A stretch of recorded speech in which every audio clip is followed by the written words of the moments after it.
శ్రీకాళహస్తి పుణ్యక్షేత్రంలో రోడ్ల పక్కన ఫుట్పాత్లను ఏర్పాటుకు సంబంధించి స్థానిక శాసనసభ్యులు బొజ్జల వెంకట సుధీరెడ్డి అధికారులతో కలిసి క్షేత్రస్థాయిలో పరిశీలించారు.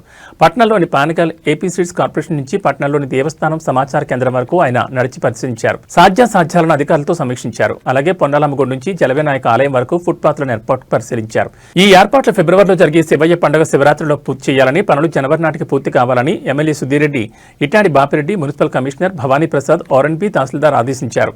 ఎమ్మెల్యేతో పాటు పట్టణ పార్టీ అధ్యక్షుడు Vijay Kumar, marketing committee chairman చెంచినాయుడు, Gopi, Madhu, చంద్ర, పోలూరు శ్రీనివాసులు, బుజ్జి, ఆర్ముగం, టౌన్ బ్యాంక్ అధ్యక్షుడు ఖాదర్ బాషా, లక్ష్మణ్, పవన్, దొరబాబు, కరీం తదితరులు పాల్గొన్నారు.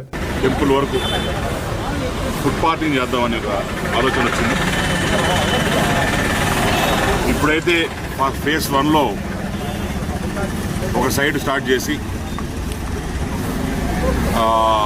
ఆర్చికి లెఫ్ట్ సైడ్ నుంచి స్టార్ట్ చేసుకొని మొత్తం రేపటి నుంచి ఇక 1 వీక్ టైం బౌండ్ పెట్టుకున్నాం. దాని మార్కింగ్ చేసి ఎంత ఎంక్రోచ్మెంట్స్ ఉన్నాయో అవన్నీ చూసి ప్రాపర్గా దాని ప్రకారం ప్రాపర్ ప్లాన్ చేసుకొని, ఎందుకంటే డెవలప్మెంట్ అనేది చాలా ఇంపార్టెంట్.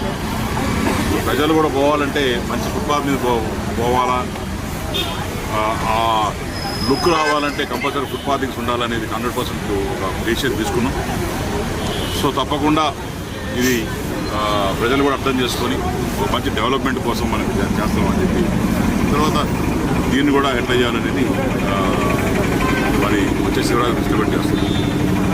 అందులో భాగంగా ఈరోజు ఆర్డీఓ గారు, నేను ఆర్డీఓ అంటారు, కమిషనర్ గారు, ఈఓ గారు, మున్సిపాలిటీ అందరం కలిసి కూర్చున్నాం. కూర్చొని స్టడీ చేసే ఏ రకంగా చేసే బాగుంటుంది.